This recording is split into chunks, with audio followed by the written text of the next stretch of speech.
Bonjour à tous et bienvenue sur Team Scalping, le trading de ceux qui aiment Dieu. Aujourd'hui, je vais revoir avec vous la semaine de trading. Alors, comment nous avons qu'est-ce que nous avons ici? Donc, on se trouve sur évidemment le Nasdaq. Donc,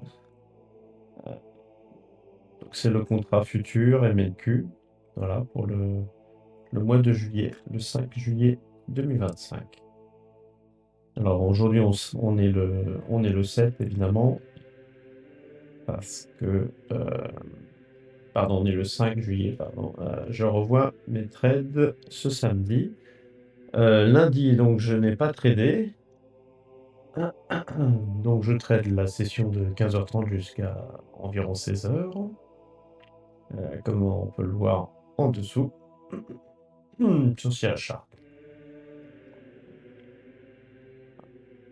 Donc, la journée, là, on est dans la journée, le mardi 1er juillet 2025, début de semaine. La session d'ouverture aux États-Unis à 15h30 en France.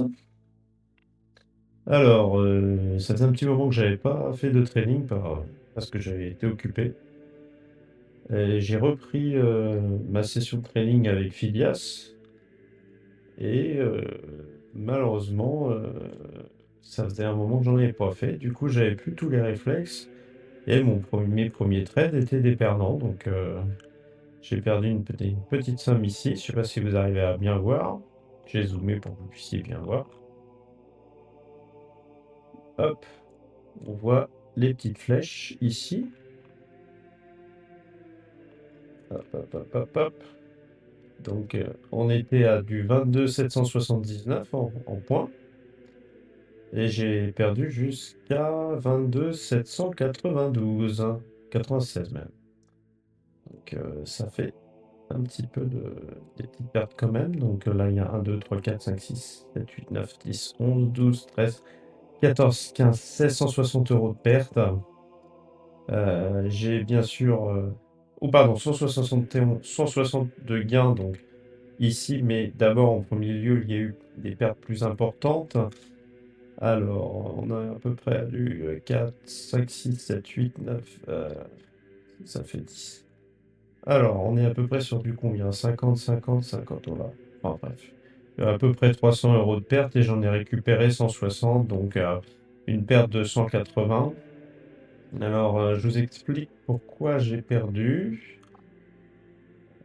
Alors, pourquoi j'ai perdu à ce moment-là? Donc, il était 15h40. Euh, je voyais que euh, le last me donnait... oui, c'est ça. Je voyais que le last me donnait des indications de confirmation. Bien avant, en fait, si vous voulez, avant de trader, j'étais en simulation euh, à ce moment-là. Donc, c'est en simulation quand c'est en bleu. Ceux qui utilisent Sharp le sauront. Et donc, c'était... Alors, que je revienne en arrière.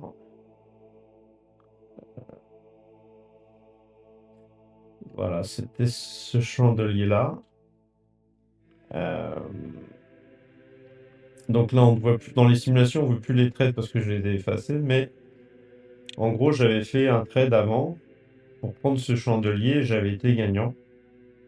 Et j'ai décidé de passer en réel, mais mon erreur, c'était de ne pas avoir attendu, donc c'était une erreur de timing, ne pas avoir attendu un chandelier de 5 minutes avant de pouvoir me repositionner. En fait, j'ai fait un trade à ces niveaux-là. Je suis sorti, j'ai fait des trades à ce niveau-là, je suis sorti gagnant en simulation, mais j'ai pas, comment dire, dès que j'ai gagné, je suis passé en réel et j'ai essayé de continuer à trader alors que le mouvement, eh bien, c'est inversé. Le chandelier il y a un chandelier d'inversion, Marubozu, là, quasiment Marubozu, pas tout à fait, mais c'est complètement retourné à ce niveau-là. Donc je me voyais comme je me suis placé à ce niveau-là, tac, tac, tac, tac, tac, parce que j'ai des signaux du las qui tapaient le plus haut de la mèche. Et donc, évidemment, quand on tape le plus haut de la mèche et qu'on est en retard, Eh bien, le marché peut se retourner et malheureusement, c'est ce qui s'est produit, j'ai fait ma première perte ici. Alors ici, on voit pas très bien mes gains, mais bon, je vais vous faire des petites lignes pour que vous puissiez voir. Je me suis pas découragé pour autant, donc j'ai fait ma perte. Mmh. Et puis, bah, là, j'ai vu que c'était, comment moi j'appelle ça une espèce comment dire? Quand on a les 2 chandeliers comme ça au même niveau, j'appelle ça et puis des mèches comme ça, j'appelle ça une double corne. Quand j'ai vu que le marché se retournait et qu'en plus me donnait des signaux qui tapaient le plus haut du chandelier après un certain timing, et ben j'ai joué l'inverse et j'ai pu récupérer à peu près un peu moins de la moitié de mes pertes quand même, qui étaient quand même assez importantes. J'ai mis du temps avant de sortir. Et donc mon erreur, ça a été de vouloir peut-être, comment dire? Reprendre le trait, comment dire? De Mon erreur, ça a été de faire trop de levier, c'est-à-dire j'ai voulu mettre trop de contrats, du premier coup, alors que ça faisait longtemps que j'en avais pas fait. Donc il faut reprendre les bons réflexes et à l'avenir, après une période d'absence dans le training, en fait, ouais, avec la perte des réflexes et cetera, je pense que, eh bien, il faut revenir à comment dire? À une quantité de contrats, beaucoup plus faible et progressive pour éviter des pertes trop importantes. Mais bon, j'avais encore mes anciens réflexes et du coup, j'ai pu rattraper un petit peu, comme je l'ai dit tout à l'heure et j'ai pu rattraper et j'ai pu scalper jusqu'à cette zone. Voilà. Donc quelque part, on pourrait dire que j'ai quasiment rattrapé heu, la moitié, parce que mes pertes sont là, donc c'est quasiment la moitié, mais c'est sans tenir compte, des commissions de tous en gros, j'ai joué 19 trades et bah, 19 trades à 1,50 €, tac tac, ça fait, une, une bonne vingtaine de commissions et du coup, c'est pour ça que j'ai pas pu récupérer la moitié. Donc faire très attention et éviter de faire trop de levier, surtout quand on reprend le training après un certain nombre d'absences. Donc ça, c'était mon erreur, mais voilà. Donc ça, c'était pour la, journée de mardi. Ensuite, qu'est-ce qui s'est passé? Oui, alors, j'avais mis cette barre verticale parce que, en fait, il y avait une news à ce moment-là, alors je ne saurais plus vous dire laquelle, mais il y avait une news et il fallait que je termine avant cette news-là, pour éviter les mouvements chaotiques, hein. Voilà. Alors, qu'est-ce qu'il y a? Donc mardi, donc on était mardi. Alors, de mes souvenirs, oui, c'était intéressant parce qu'il y avait, alors je m'en suis aperçu un petit peu après, mais il y avait un épaule ici, il y avait une petite épaule, c'est pour ceux qui connaissent, charte graphique, une épaule, une tête ici, et une épaule là. Et donc le marché s'est un peu excité. Et voilà, bah moi en fait j'ai joué un petit peu, j'avais pas vu en fait cette épaule tête épaule. J'aime pas trop jouer les figures chartistes, j'aurais pu, mais c'est pas mon style de training, je suis plutôt scalper, donc c'est vraiment les petits mouvements, moi, qui m'intéressent. Et c'était intéressant parce qu'il y avait cette configuration de chandelier ici, vous voyez? Euh, un vert là, un rouge là, hop, qu'est-ce que j'ai? Un rouge ici, hop, et un autre vert qui casse à la hausse comme ça. Donc, en gros, ça fait ça. Euh, si vous connaissez, vous avez certainement déjà vu. Est-ce que Ah non, c'est vrai que je ne peux pas dessiner avec Cia Sharp. La seule chose que je peux faire... Non, c'est pas ça. Euh, Ouais, donc je peux pas dessiner avec Cia Sharp, j'ai oublié.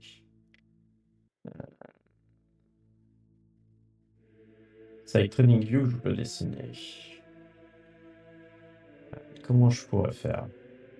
En gros, si je prends ça, hop, donc ça, on imagine que c'est un chandelier. On va le faire un peu plus gros d'ailleurs, il est petit. Voilà, imaginez un chandelier comme ça. Bon là il est rouge, mais faites pas attention à la couleur. Vous voyez que un autre chandelier apparaît. Un petit peu plus loin, je vais faire. Voilà. Plus petit.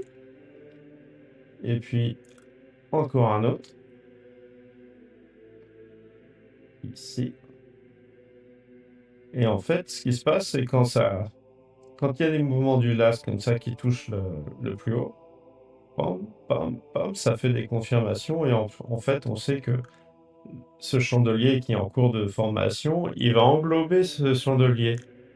Voilà. Et il est déjà englobé par le premier chandelier, celui-là il est plus court, celui-là il arrive à peu près au même niveau, il est en cours de formation, tac, tac, tac. Et là, je me suis positionné. 1, 2, 3, 4, 5 contrats. Et dès que j'ai atteint ma cible de profit minimale, euh, ou que j'ai une espèce d'impulsion, je suis sorti, vous voyez, j'ai pas fait un gros, comment on appelle ça? J'ai pas fait une grosse, comment dire? J'ai pas cherché une cible très longue, vous voyez? Hop, alors attendez, je vais essayer de le faire. Donc là, c'est parti un peu à la hausse, et en plus, ça a rebaissé après coup, mais c'est pas grave. Donc en fait, si vous voulez, ce mouvement de chandelier-là, il est très intéressant parce que c'est une formation qui est assez, surtout dans un, comment dire, euh, dans une configuration graphique haussière. Vous voyez, ça monte, ça descend, ça monte, ça descend, puis la tendance est assez inclinée à la hausse, ça se voit. Et ben, c'est très intéressant comment dire, des configurations de chandeliers de ce type-là, quoi. C'est vraiment, c'est assez récurrent, hein. J'essaie de trouver ailleurs d'autres configurations. Vous voyez ici, ça aussi, ça démarre bien. Vous voyez, on retrouve cette configuration-là. Et c'est encore la même chose. Un chandelier plus grand, un plus petit avec des petites mèches, c'est pas grave. Un autre qui arrive à peu près au même niveau que le petit, hein, au niveau de l'ouverture. Et paf, ça part à la hausse. Vous voyez, ça revient, c'est des configurations qui reviennent de temps en temps comme ça. Donc j'ai décidé de jouer ça et je ne sais pas si on les voit bien à l'écran, mais j'ai pris plein de petits contrats. À chaque fois que le last, tac, tac, touchait le plus haut, tac, tac, j'ai mis un contrat, un contrat, un contrat, un contrat. Et ensuite, je suis sorti pour chaque contrat. En- J'ai essayé de faire en sorte que pour chaque contrat, ça atteigne à peu près 10 euros, quoi. Bon, là, on voit bien sur les derniers, c'était moi. Mais bon, j'ai obtenu ce que je voulais. Je suis sorti, il n'y a pas besoin de rester plus longtemps. J'ai atteint mon objectif, l'objectif que je m'étais fixé. Vous remarquez que j'ai énormément descendu dans mon... Alors, attendez, est-ce que je vais baisser un peu le son de mon casque vite fait? Un peu fort. Voilà, donc j'ai énormément descendu ma quantité de contrats. Bon, vous ne voyez pas bien ici parce que c'est en vert, mais en gros, là, on le voit mieux là, oui. Alors, j'ai fait un, deux, il y a 6 contrats, alors que dans l'autre, bah, j'en ai mis 19. Donc, comme j'ai fait une perte, j'ai baissé la quantité de mes contrats par, euh, par précaution. Et puis, en fait, ce que je vais faire, c'est que à chaque fois que je gagne, je vais monter d'un petit contrat supplémentaire. Donc là, c'est parfait. Alors ça, c'était pour la journée du mardi. Hop. Ensuite, la journée du mercredi. Ah, pardon, la journée du jeudi. Excusez-moi. Donc là, j'ai mis 7 positions au lieu de 6 parce que j'étais gagnant au premier coup. Alors, qu'est-ce qui s'est passé? Il y a eu une petite impulsion au niveau du 16 heures. J'ai attendu longtemps parce que, vous voyez, le marché certainement devait être hésitant à ce niveau-là. Vous voyez les petites mèches de part et d'autre. J'ai attendu que le marché cache. J'ai été très prudent. J'ai même attendu encore un peu plus longtemps que... Certainement, ça devait être un niveau ici à 16 heures assez chaotique, peut-être une news. Donc j'ai attendu 5 minutes de plus. que dans les news, il y a des moments chaotiques, je ne veux pas me placer. Et là, j'ai vu que ça continue un petit peu à la hausse. Je n'ai pas attendu très longtemps. Je me suis rapidement positionné comme ça ici, en fonction du last. Du last, donc le dernier prix lorsque le chandelier est en formation. Ici, on ne voit pas évidemment. Euh, et puis j'ai pris mon profit. J'ai pas attendu que comment dire, le chandelier finisse de clôturer. J'attends jamais. Je veux juste atteindre mon profit. Et en fait, c'est pas grave d'avoir des petits profits. Mon petit profit, ça reste relatif parce que vous voyez, 1, 2, 3, 4, 5, 6, 7, à peu près 10 euros. Bon, là, j'ai un peu moins de 70. Mais si vous avez un autre compte, même un deuxième, un troisième compte, vous faites 70 par 3, euh, ça fait 21, ça vous fait 210 euros. Et en plus, qu'est-ce qui se passe? Bah, vous avez minimisé votre risque. Vous avez fait des petits profits, vous n'êtes pas stressé. Et en plus, vous avez ce profil-là qui est multiplié si vous avez d'autres comptes à côté. Donc c'est parfait, il n'y a pas besoin d'attendre, vous ne perdez pas de temps, pas le moins d'énergie possible, et vous multipliez les gains. Donc ça, c'est une bonne méthode de scalping. Donc là, c'était pour la séance de jeudi. 22h11, on va pas tarder. Alors, c'est pour la dernière journée. Est-ce que j'ai tradé ou pas? Oui, j'ai tradé pour la dernière journée. C'était une journée, donc c'était l'Independence Day et en fait, je pense que c'est pas je ne le referai pas parce que trader le jour de l'indépendance, c'est pas une bonne chose, heu, parce que ça crée, je le savais d'ailleurs, hein, mais des mouvements, chaotiques comme celui-ci, vous voyez? Là, que c'est pas des mouvements normaux, le marché n'est pas très logique et c'est pour ça que, finalement, j'ai placé que 3 contrats et puis je suis sorti rapidement parce que je me sentais pas à l'aise et puis le marché a été très hésitant pendant très longtemps. Il a fini par sortir un petit peu de son hésitation ici, puis finalement il est revenu dans le range. Je sais pas si vous arrivez à voir le range, mais il est ici. Tac, tac, tac. Il est sorti un petit peu de son hésitation, mais à partir de 16h30. Donc moi j'ai l'habitude de finir vers 16h. Donc en fait c'est une perte de temps, une perte d'énergie, puis c'est très risqué, vous voyez. Vous voyez cette mèche là, ça s'est fait très très vite comme ça. Donc tous les traders qui s'étaient placés à la hausse, ils sont certainement fait griller leur stop par un petit mouvement rapide et chaotique comme ça. Et ça, pour moi, c'est un piège à trader retail, quoi. Et, c'est des journées à éviter. On jette pas le pain des enfants aux chiens. Voilà, voilà, voilà, voilà. On ne jette pas son argent par les fenêtres. Donc, je ne vous encourage pas à trader le jour de l'indépendance, même si sur les contrats futurs, c'est possible. Voilà, donc c'est tout pour aujourd'hui. Et puis je vous demande si vous avez aimé cette vidéo de la commenter, la liker si vous avez aimé et de la partager. Et que Dieu vous bénisse. C'était Team Scalping, le training de ceux qui aiment Dieu. Et puis on se donne rendez-vous pour la semaine prochaine. Je le ferai comme ici, un espèce de petit bilan de la semaine. À bientôt. Ciao.